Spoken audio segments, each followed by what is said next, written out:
Welcome back to the channel. My name is Steven. I'm a pharmacist and I own 52 units of real estate. So I had a great question in the comments asking, how do you verify the T12 and the rent roll that a seller gives you for multifamily real estate? So with multifamily real estate, because you're a sophisticated investor, there's no protections. Sellers can bullshit profit and loss statements. They can bullshit rent rolls. You can even fake bank statements if you really want to. So how do you protect yourselves from that? So there's multiple ways that I try to protect myself from that, but I know that a lot of it can be fabricated. A lot of it can be fake. So the first thing I look at is, okay, I look at my T12, which is the profit and loss statement. And the first thing I look at is what's my total income and what's my total expense. I'm expecting to see that at around 50%, right? So typically your expense is about 50 to 55% of your total gross income. So that's kind of my first check, my first sniff test, if you will. After that, I look at the rent roll. And if the rent roll is, let's just say, 10,000 bucks a month, then I would expect my total gross rent for the year to be roughly around $120,000. Give or take, 5 to 10% for some variation. So that's kind of my second sniff test, right? So like I said, you could ask for bank statements and to show the income and the expense, but you can fabricate income coming in. It's not hard, right? I can use one of my other accounts to transfer money to that account to fabricate that. But the true source is the tax returns, specifically the Schedule E tax return. So what I try to do, a lot of owners are not willing to share it, but I just say, hey, can you show me your Schedule E? Can you black out all the personal information? I don't want to see your social. I don't want to see your address. That's fine. I just want to see what you claim on your tax return because that is the source of truth, right? But like I said, a lot of lenders, they only care for the T12 and the rent roll typically, right? For the past 3 years. So, you know, they don't really verify it as much, despite the bank putting in 75% of the money, but they do their own underwriting on top of that. So you do your underwriting, the lenders do their underwriting, and if possible, try to get a Schedule E tax return for that property to see what's truly claimed as income and what's truly claimed as expense. That's the ultimate source of truth, unless they're just lying to the IRS, right? In which case, that's a bad seller, and you don't want to work with bad sellers, right? You want to work with sellers who are collaborative, who respond timely, who are motivated, and they're not trying to hide anything. They're being fully transparent. So those are the steps that I take to try to protect myself. But to be honest, I haven't gotten tax returns for my two apartments, but the T12s and the rent rolls have penciled out. And, the owners have been very transparent, honest, and tried to give me as much information as I could. I think for my 26 unit, he didn't give me the Schedule E, but he just took the information from his Schedule E for the past 3 years and put it on like a Word document. But, once again, this can all be fabricated. So, you do your best due diligence, but at the end of the day, you still could get cheated. So welcome to the big leagues, right? Welcome to multifamily real estate. Well, single family homes, there's protections in place. So, if they cheat you or lie to you, well, there's repercussions. But once you buy multifamily, once you're in the big leagues, it's you're sophisticated enough to know, and you should know what the risks are, right? So that's kind of based on my experience buying these apartments.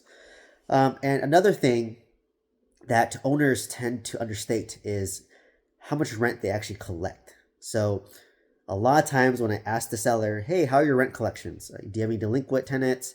Are they paying on time? They'll always say 100% yes. Reality is there's people who are delinquent, people who are paying late, right? So just keep that in mind. Owners will always say, yeah, collections are great. Like even when I bought my mobile home park, which are shitty collections, I mean, they mentioned it was bad, but they're just blaming the property manager, right? Who I ended up inheriting, and he was terrible at collecting rents anyways. But they always understate rent collections, right? It's usually worse than what it is, realistically. Maybe they're collecting it, but maybe it takes them like longer and they don't pay late fees, right? So that's one thing that's understated. Another thing that's understated typically is expenses.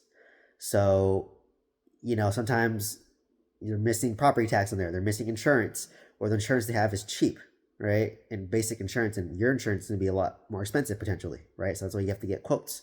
Property tax, it's public information, so you can look this up on the tax county assessor's website. So it's public. You don't really have to. You can verify that number easily. Another thing that they understate is expenses. Like I've literally seen T12s where their expense is 30%. And I know that's complete bullshit, right? Like there's no way expense can be 30% unless you're just like not maintaining anything, or you're just removing all these repairs off your T12. Because when lenders underwrite T12s, they typically can carve out like one-time expenses like plumbing, one-time expenses like roof, one-time expenses like windows or HVAC, right? But in reality, if you own a C-class apartment like I do, like expect HVACs to break, in one of your 26 units. Expect water heaters to break in one of your 26 units. Expect plumbing issues to arise in one of your 26 units. So, to me, I factor in NOI, but I get it. For valuation, you want to get rid of those one-time expenses, and then it inflates your NOI, which inflates your value. So you can do a cash out refinance, pull out more money, or sell it for a higher purchase price to justify it. So, I get why they do it, but realistically, when you own a C-class apartment, you have to factor in these expenses. So, I get it, right? If I was trying to sell, I would say this is a one-time expense, not included. But if I'm trying to buy, I'm going to include that expense in. So, it just depends on what side you're on, and maybe you can meet somewhere in the middle, right? So that's why I always say 50% expense, and I always am more aggressive on the expenses than even the lender themselves, for context. So that's why I say at least 50%. Like I've seen 30%, I've seen like 35. I'm like, that's wrong. That's complete nonsense. So that's one thing that they understate. What they overstate, I would say, is income, right? Like, of course, they're going to say rent collections is better than what it really is. They're going to talk about how great their tenants are. They're going to talk about how there's like no major issues, right? Like, of course, right? They're trying to sell this property and get rid of it. So that's just kind of my experience as well. And a lot of times, they'll understate a lot of expenses, because like my 26 unit, he did a lot of repairs himself. He did pest control himself. So obviously the expenses, it's going to be a little bit lower, because like realistically for me, when I take over the apartment, I'm not going to do my own pest management or my own property management. Maybe trying to material participate as a, huge tax write-off. But for me, I wouldn't do that because I'm in California. This is in Oklahoma. So, I'm going to factor in, it's going to cost more money to do pest control. It's going to cost more money for repairs and maintenance. So that just comes with the business. So that's why I underwrite at least 50% to 55% for expense.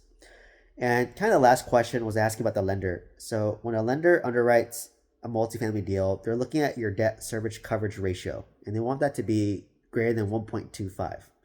So if your monthly debt payment is $10,000 a month, then your NOI has to be at least 25% higher than that. So it's going to be, $12,250 is going to be the minimum. So some lenders, not my lenders that I use, they actually will verify on an annual basis, send me your P&L, and they're going to verify that the debt service coverage ratio is still indeed greater than 1.25. So lenders that I work with, they just initially verify it. They don't really care afterwards, right? As long as they get paid, they don't care. That's been my experience, right? But when I was buying a mobile home park, RV park, I had it under contract, and I reached out to a lender, they actually wanted to verify the debt service coverage ratio every year. And they would ask, hey, we want profit and loss statements I think it was every quarter, I believe. And then if it didn't hit it, there would be repercussions. So for me, I think it's a little stressful. So I would rather just use a lender that doesn't verify the debt service coverage ratio on a frequent basis, right? So I use Bank of the West, which is now BMO. I think a lot of lenders that I've been working with, they don't really ask for like verification for your debt service coverage ratio. As long as you pay them, they don't care, right? But the nice part about having someone verify your debt service coverage ratio is it kind of keeps you on your toes. Like it's making sure you're operating this like a business. You're increasing your income. You're managing your expenses. You're taking care of the property. So I don't know how I feel about that. Like it does keep you on your toes a bit, which is nice, but it is stressful. Like if you don't hit it, then, or the repercussions. So, I've seen it both ways. I think it's mostly the smaller lenders that have the resources to do that. The bigger lenders, I don't think they have a time or capacity. Like I said, I don't think they want to verify that. But for me, I don't have that, and I prefer not to have that, to be honest, because I want my real estate to be a little bit more passive and stress free. I mean, it's already stressful as is, and to tack that onto it would add additional stress. So for me personally, I wouldn't like to have to send my P&Ls, on a quarterly basis to get them verified. But for me, I do verify it, right? Like my 26 unit, I'll give an example. I'm getting about $16,000 a month in gross rents. Let's call my expense 8,000. So I have 8,000 NOI, right? On an average month. My debt service is $2,000. So I'm like 4 times above that of a DSCR of 4. So I'm way above it, right? So for me, I don't worry about DSCR as long as you buy it right. You have to buy right. You make money when you buy right. That's why I said you have to make disrespectful offers, lowball offers that make sense to you and only you, right? If they say no, follow up and just move on to the next deal, right? You make enough offers, you'll eventually get someone a great deal. And all you need is one great deal, multifamily, to change your financial future, right? Like just my 26 unit alone is enough for me to step away from my pharmacist job I wanted to, and or maybe work part-time, right? So just one deal is all it takes. So knowing that, just be patient, trust your numbers, and make offers that make sense for you, right? But make multiple offers, right? Make an offer conventional, make an offer seller finance, make an offer 50-40-10 loan. So you have 3 offers and they say no to all 3, then you just follow up and then move on to the next person, right? So like in 2021, maybe I make 100 offers because interest rates are lower. I can make more aggressive offers. In 2025, interest rates are higher. Well, I'll make 300 offers to make it one deal. So it just takes about being consistent and putting in the work, right? And getting better, getting more tools. So that's how I kind of approach multifamily now, right? Like I'm in no rush to buy another deal, but if a great deal falls in my lap, I want to strike. Like I'm kind of like, I describe it as, imagine being like a vulture or a crow waiting for that right deal. And the moment you see that right deal, you want to snatch that deal and act fast, act quick, and have everything aligned, right? Have your net worth statement aligned, have your documents aligned, have your lending options available, and know who you're going to use and who you can get quotes from. So you have to be prepared for that one deal, because when it comes and you know it, you have to strike fast, right? And that's exactly what I did for my 26 unit and my 20 unit apartment complex. So, yeah, it's discouraging. It's going to be harder, but if you can put in more work than most people and be consistent and tenacious, you'll get a good deal. And I'm thinking there's going to be good deals in 2025, right? When banks start foreclosing on bad operators who couldn't manage their income, or they bought it too high, they overpaid for the property.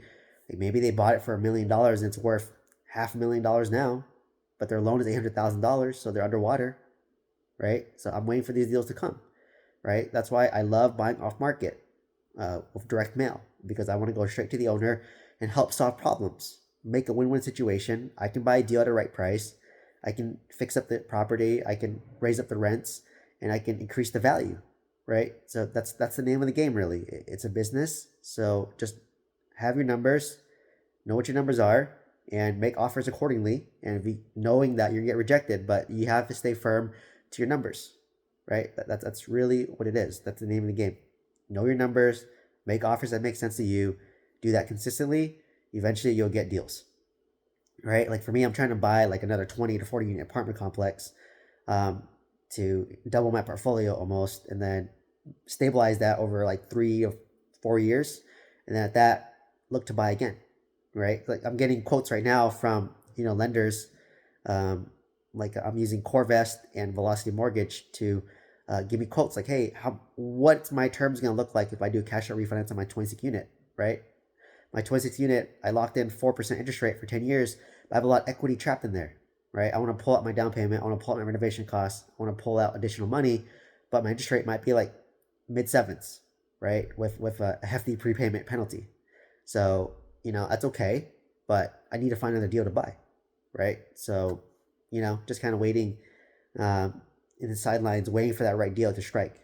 And that's why I'm always trying to stay ready and always kind of monitoring interest rates to see where they're trending. So, I don't think there's gonna be much movement of interest rates for this first half of this year, but maybe after that, hopefully, I hope it trends down to sixes, or maybe even fives. The moment it's five, oh, I'm going to be doing a lot of cash out refinances, pull out a lot of money, a lot of equity, and start buying again, and start my direct mailing campaign again, and start making my three offers: my conventional offer, my 50/40/10 offer, and my complete seller financing offers, and be ready to strike. And I know my market now. I know Oklahoma.